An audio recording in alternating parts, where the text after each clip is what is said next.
નમસ્કાર દર્શક મિત્રો, આપ જોઈ રહ્યા છો YNN ન્યૂઝ। હવે જોઈએ અગત્યના સમાચાર। દર વર્ષે 2 ઓક્ટોબરે ગાંધી જયંતિ ઉજવવામાં આવે છે। આ રાષ્ટ્રપિતા ગાંધીજીની યાદમાં મનાવવામાં આવે છે।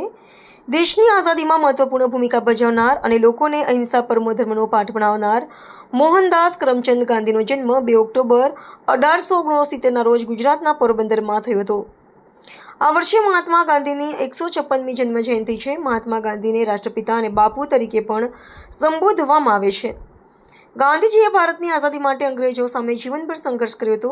ગાંધીજી માનતા હતા કે અહિંસા એક દર્શન છે, એક સિદ્ધાંત છે, એક અનુભવ છે જેના આધારે સારા સમાજનું નિર્માણ શક્ય છે। ગાંધીજી શાંતિપ્રિય વ્યક્તિ હતા અને તેમણે હંમેશા અહિંસાને પ્રથમ ધર્મ ગણાવ્યો હતો। ગાંધીજીએ અંગ્રેજો વિરુદ્ધ અહિંસક ચળવળનું સફળતાપૂર્વક નેતૃત્વ કર્યું હતું। ગાંધીજીના સિદ્ધાંતોને સમગ્ર વિશ્વને અપનાવ્યા હતા। તેમનું જીવન જન માટે કોઈ પ્રેરણાથી ઓછું નથી।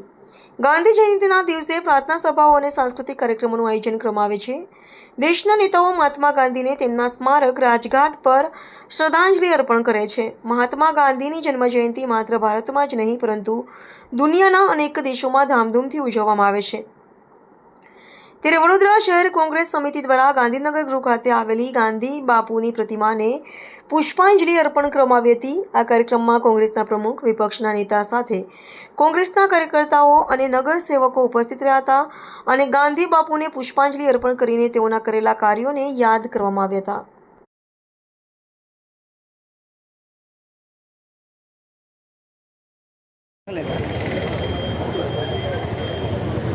આજે ગાંધી જન્મજયંતિ છે 2 ઓક્ટોબર।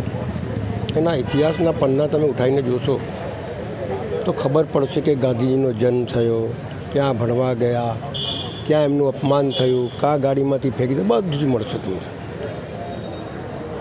પણ ગાંધીજી શું હતું અને શું થયા?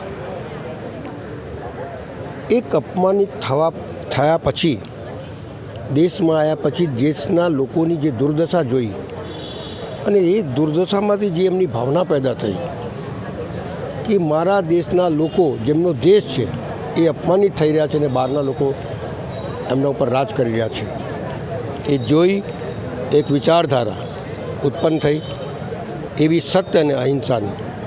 કે છે એક બૈરી વગર કપડે નાતી હતી, એ જોઈને આખા જીવન એમને કપડાનો ત્યાગ કર્યો, એક લંગોટી લઈને ફરતા રહ્યા। સવાલ એ છે કે સત્ય અને અહિંસા શું છે? એક વિચારધારા છે જે માનવને રક્ષા કરે છે।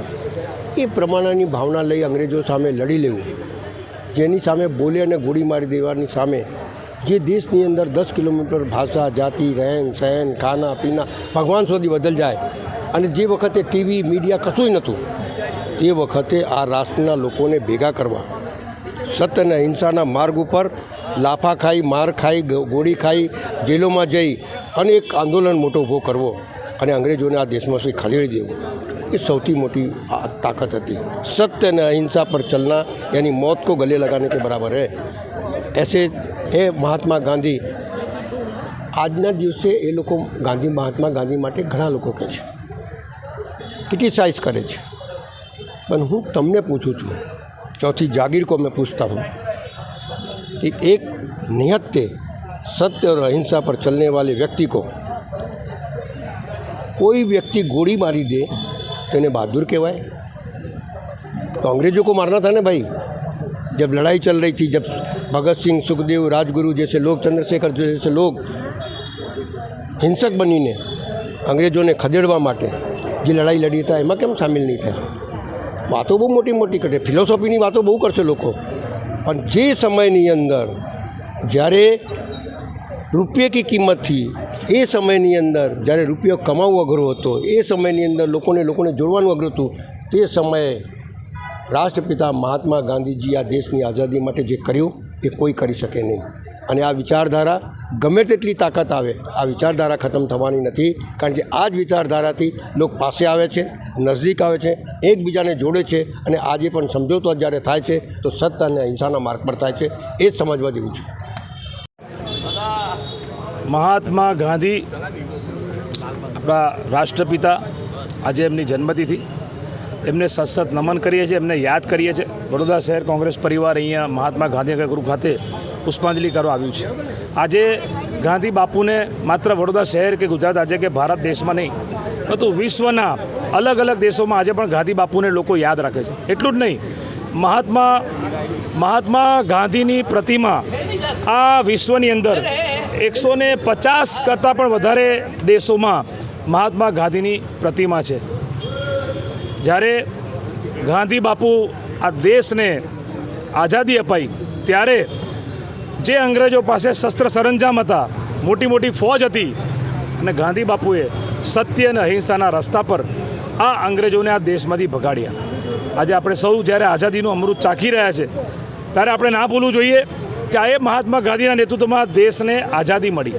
એટલું જ નહીં, જે લોકોએ ગાંધી બાપુની હત્યા કરી એમને એવું લાગ્યું કે એમને ગાંધી બાપુની હત્યા કરી તો લોકો ગાંધી બાપુને ભૂલી જશે. ના, મહાત્મા ગાંધીના શરીરને ભલે એમને માર્યું પરંતુ મહાત્મા ગાંધીનો વિચાર આજે પણ જીવે છે અને આજે પણ લોકોમાં, દેશમાં, યુવાનોમાં એ ગાંધી બાપુનો વિચાર છે. જે લોકો સત્તામાં બેઠા છે, જેમના વડવાઓએ ગાંધીજીની હત્યા કરી, એવા લોકો જ્યારે આજે દેશમાં લોકશાહીને બંધારણ પર હુમલો કરતા હોય ત્યારે એ ગાંધી વિચારને જીવતો રાખવાનો સંકલ્પ લઈએ છે. અને આ બીજી આઝાદીની લડાઈ અમારા નેતા રાહુલ ગાંધીના નેતૃત્વમાં લડી રહ્યા છે.